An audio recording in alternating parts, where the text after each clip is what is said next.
नमस्कार मित्रों, मैं रजनीकांत पाठक स्वागत करता हूं आपका पाठक ट्यूटोरियल के ऑफिशियल यूट्यूब चैनल पाठक स्टडी मंच पर। और 11th कॉमर्स के अकाउंटेंसी के प्लेलिस्ट में आज हम समझेंगे rules of debit and credit के बारे में।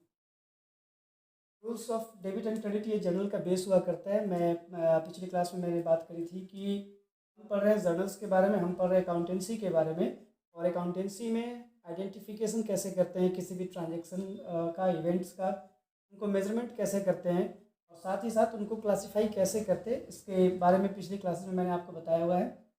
अगर आपने उस वीडियो को मिस कर दिया हुआ है, उस सेशन को मिस किया हुआ है, तो डिस्क्रिप्शन में लिंक है, आप वहाँ से जाकर उसे चेक कर सकते हैं।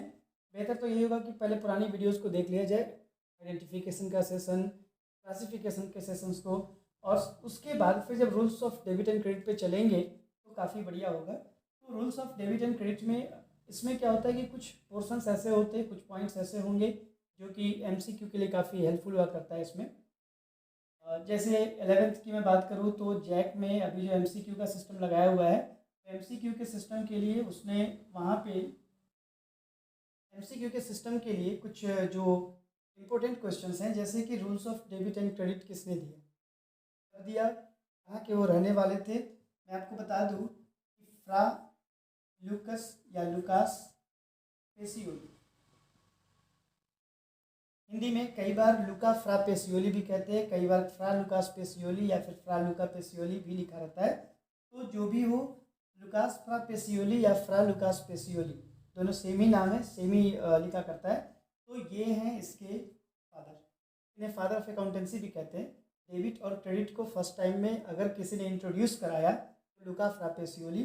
अगर हम बात करें कहाँ के रहने वाले हैं, तो ये इटली के रहने वाले हैं। कॉन्सेप्ट कब दिया था? 1494 में, 1494 ईस्वी में फ्रा लुकास पेसियोली ने डेबिट और क्रेडिट के कॉन्सेप्ट को दिया। इटली के वो रहने वाले थे। और जहाँ तक कभी क्वेश्चन पूछ देता है कि डेबिट किससे बना हुआ है, तो एक है आपका वर्ड है इसका डेबिटस।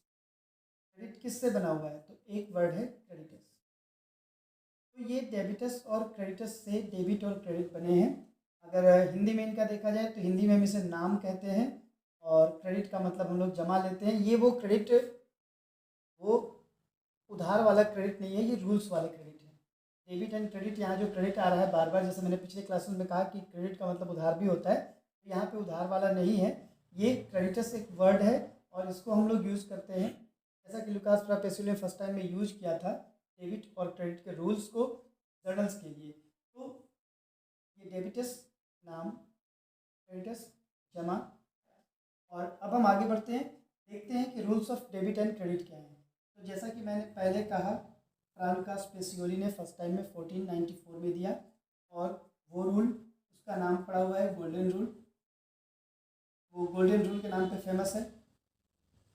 और एक और रूल है जो 1977 में AICPA, the American institute of certified public accountant ने 1977 में दिया, उसका नाम है डायमंड रूल। उसी को हम अमेरिकन रूल्स के नाम पे भी जानते हैं। एक रूल हमें समझना है गोल्डन रूल के बारे में, और एक रूल हमें समझना है वो डायमंड रूल के बारे में। गोल्डन रूल की बात की जाए तो उसके अकॉर्डिंग अगर अकाउंट्स का क्लासिफिकेशन देखें तो पर्सनल अकाउंट, हिंदी में कहते हैं व्यक्तिगत खाता, हिंदी में इसका नाम होगा व्यक्तिगत खाता। दूसरी बात, रियल अकाउंट, रियल अकाउंट को हम कहते हैं वास्तविक खाता। रियल अकाउंट का जो नाम हुआ, हिंदी में वास्तविक खाता हम इसे कहेंगे। तीसरी बात, नॉमिनल अकाउंट, तो नॉमिनल अकाउंट जो होगा इसे हम कहते हैं नाम मात्र के खाते, नाम मात्र के खाते। तो ये गोल्डन रूल के अकॉर्डिंग हमारे पास 3 क्लासिफिकेशन आ जा रहा है, personal account, real account, nominal account. जहाँ तक बात की जाए रियल और नॉमिनल की, तो इसे हम इम्पर्सनल अकाउंट में भी लेते हैं, इसे हम इम्पर्सनल अकाउंट भी कहते हैं। ये व्यक्तिगत खाता हो गया, और ये दोनों मिलाकर के अव्यक्तिगत खाते हो जाते हैं। तो हमारे पास गोल्डन रूल में अगर देखा जाए तो 3 क्लासिफिकेशन आ रहा है, personal account, real account, nominal account. और जहाँ तक हम डायमंड रूल की बात करते हैं तो मैंने पिछली क्लासेस में जो क्लासिफिकेशन आपको दिए हुए हैं मैंने, जैसे एसेट्स, लाइबिलिटी, कैपिटल, फोर्थ में इनकम एंड गेन, और फिफ्थ में एक्सपेंसेस एंड लॉसेस। ये 5 वहाँ पे क्लासिफिकेशन है हमारे पास डायमंड रूल के अकॉर्डिंग, और गोल्डन रूल के अकॉर्डिंग हमारे पास 3 क्लासिफिकेशन हैं, पर्सनल अकाउंट, रियल अकाउंट और नॉमिनल अकाउंट। और जैसा कि मैंने पहले बताया 1494 का ये कॉन्सेप्ट है लुकास फ्रापेसियोली के अकॉर्डिंग, और ये diamond rule 1977 AICPA the American institute of certified public accountant का दिया हुआ रूल है।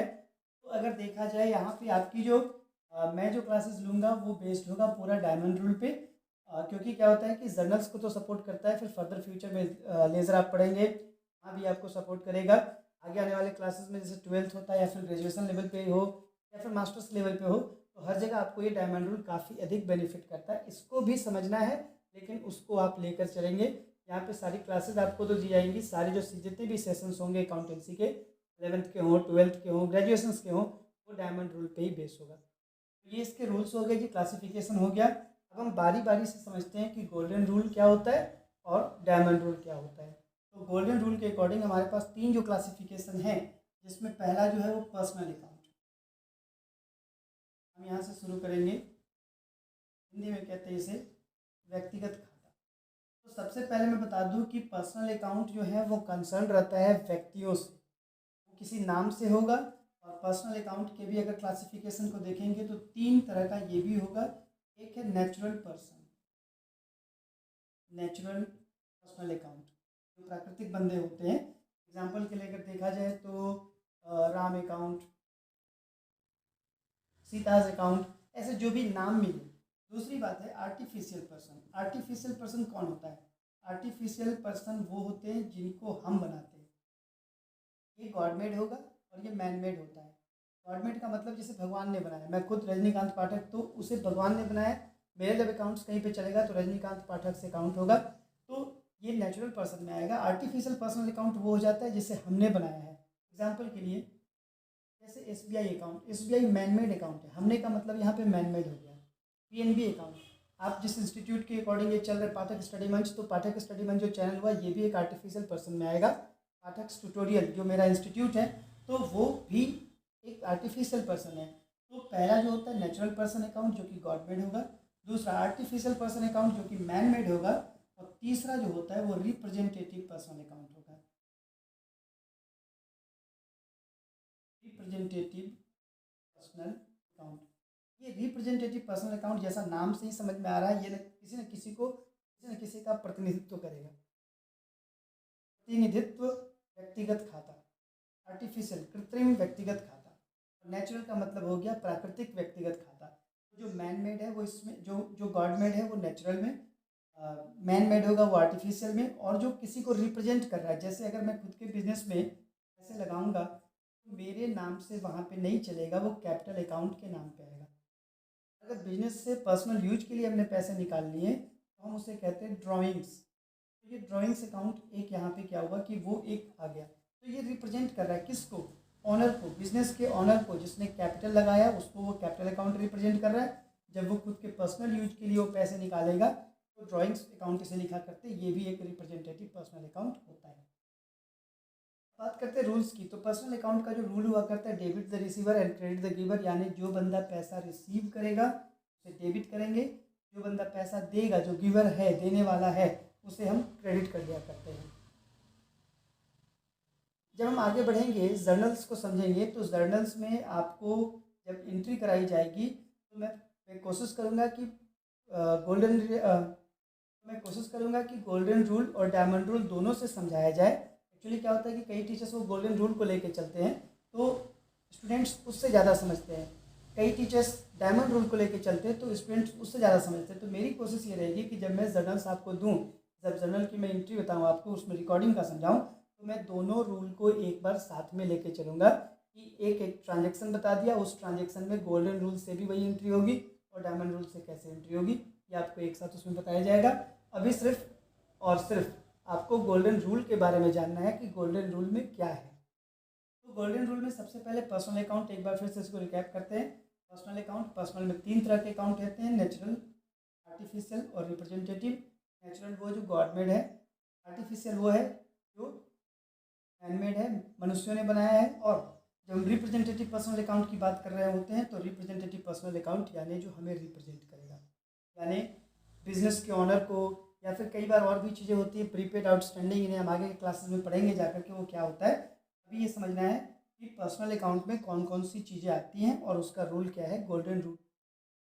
उसमें दूसरा क्या था गोल्डन रूल में? गोल्डन रूल में दूसरा है रियल अकाउंट। रियल अकाउंट को हम कहते हैं वास्तविक खाते। तो वास्तविक खाता जो हुआ ये किन चीज़ों को लेगा? ये बेसिकली एसेट्स को और लाइबिलिटीज़ को लिया करता है। जितने भी तरह के एसेट्स होंगे, जितने भी तरह की लाइबिलिटीज़ होगी, वो इसको लेकर के चलेगा। लाइबिलिटीज़ को तो हम लोग पर्सनल अकाउंट में भी लिया करते हैं, लेकिन एसेट्स बेसिकली जो होता है वो रियल अकाउंट का आइटम होता है। और यहाँ जो रूल हैं, अब एसेट्स की मैं बात करूँ तो पिछली क्लासेस में मैंने बताई है, आइडेंटिफिकेशन में आपको पता चला था, और आइडेंटिफिकेशन के साथ साथ क्लासिफिकेशन का जो सेशन है उसमें भी बताया गया था कि एसेट्स क्या होते हैं, विच इज ओन प्रॉपर्टी। अब अगर हम इसके रूल की बात करें तो यहाँ पे debit what comes in and credit what goes out. Comes in का मतलब होता है जो अंदर आएगा बिजनेस में, और व्हाट गोज आउट का मतलब होता है जो बिजनेस से बाहर जाएगा। जैसे कि मैंने बताया था पिछले क्लासेस में, सेशंस जो आपके हुए थे क्लासिफिकेशन के, उसमें मैंने एसेट्स के बारे में आपको बताया। कैश एक एसेट्स है, बैंक एसेट्स है। तो जब कोई कैश को डिपॉजिट करेगा बैंक में जा करके, तो ये चेक करना पड़ेगा कि हमारे पास क्या आ रहा है और हमसे दूर क्या जा रहा है। कैश हमसे दूर जा रहा है तो कैश और एसेट्स भी होता है, तो वो रियल अकाउंट में फॉल करेगा, और रियल अकाउंट में आने के चलते वो क्रेडिट हो जाएगा, व्हाट गोज आउट, जो हमसे दूर जा रहा है।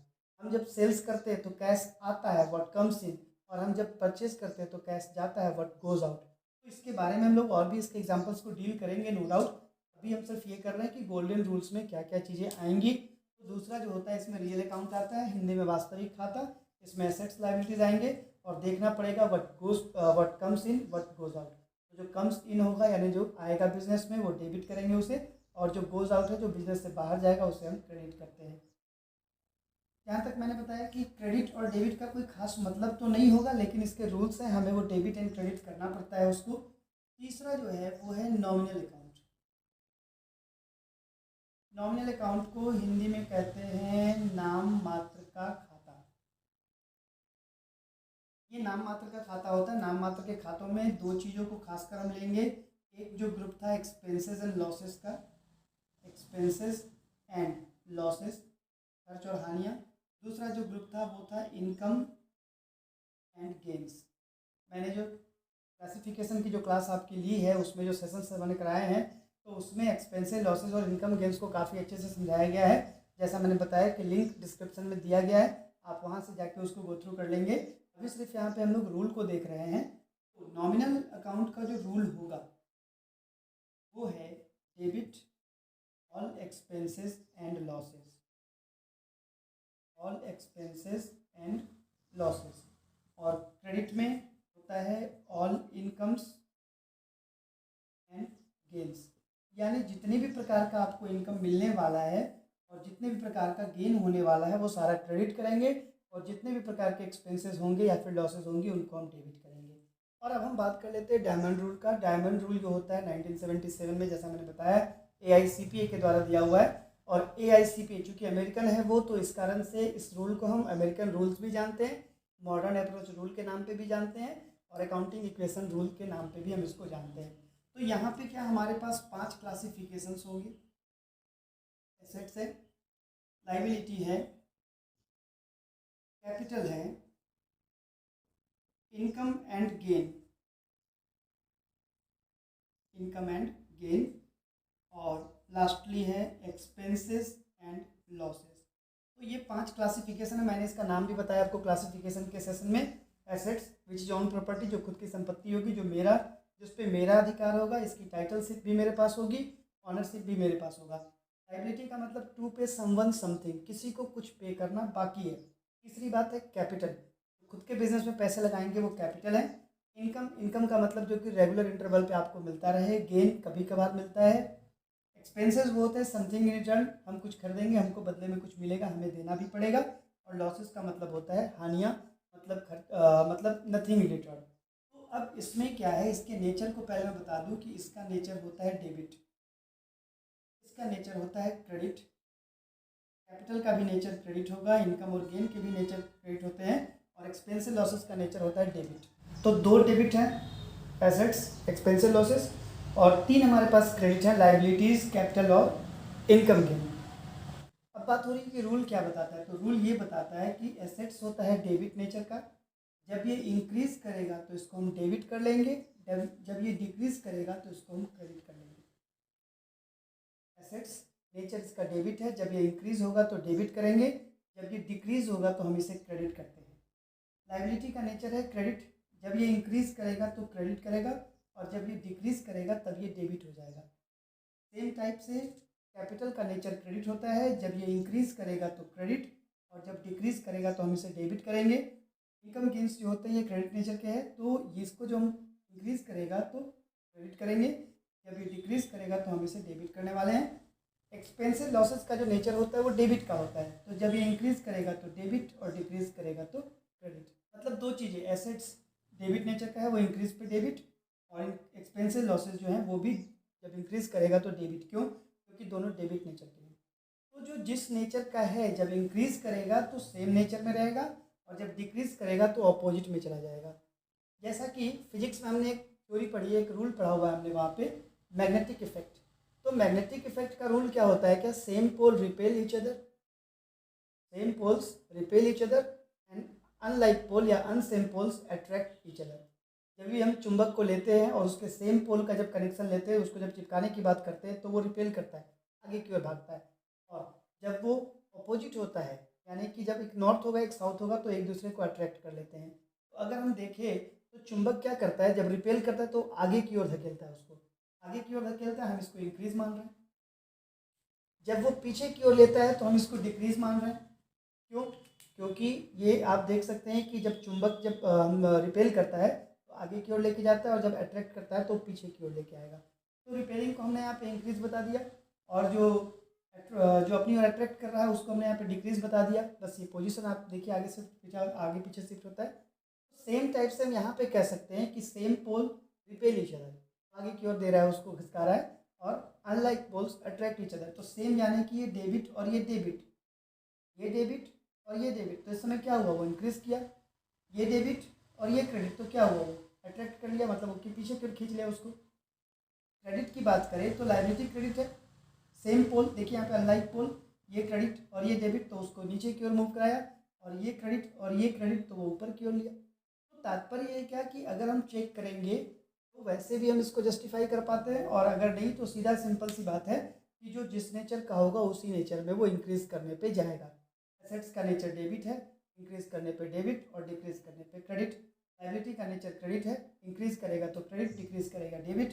सेम टाइप से कैपिटल और इनकम गेन के होते हैं, जब ये इंक्रीज करेंगे क्रेडिट नेचर के हैं तो वो ऊपर की ओर, मतलब इंक्रीज करेगा तो क्रेडिट में जाएगा, और डिक्रीज करेगा तो डेबिट में होगा। एक्सपेंसिव लॉसेस डेबिट नेचर के, इंक्रीज करने पे डेबिट और डिक्रीज करने पे ये क्रेडिट होता है। तो ये रहा डायमंड रूल। यहाँ तक मैंने बात करी कि बहुत से टीचर्स होते हैं जो कि गोल्डन रूल को फॉलो करवाते हैं, और मैं डायमंड रूल पे चलता हूँ, क्योंकि मैं डायमंड रूल पे चलता हूँ क्योंकि बाद में जाकर के ये काफ़ी इजी कर देता है चीज़ों को। तो यहाँ पे जितनी भी चीज़ें पढ़ाई जाएंगी अकाउंट से रिलेटेड, उसमें हम डायमंड रूल्स को लेके चलेंगे। हालांकि गोल्डन रूल को भी आपको क्वेश्चन के थ्रू समझाया जाएगा, लेकिन आप डायमंड रूल पे यहाँ पे ज़्यादा फोकस करने वाले हैं। तो ये हो गया rules of debit and credit. आपने यहाँ पे समझा गोल्डन रूल के बारे में, आपने यहाँ पे समझा डायमंड रूल के बारे में। आई होप आपको ये सेशन काफ़ी अच्छा लगा होगा और कुछ एक नई जानकारी आपको मिली होगी। पीछे के सेशंस अगर छूट गए हों आपके, तो आप डिस्क्रिप्शन में जाकर के लिंक को चेक कर सकते हैं, और पहले उन पार्ट्स को देखें, फिर यहाँ पे rules of debit and credit में डायमंड और गोल्डन रूल को आकर के समझें। तो इस सेशन में इतना ही, मिलते हैं अगले सेशन में, तब तक के लिए नमस्कार, धन्यवाद।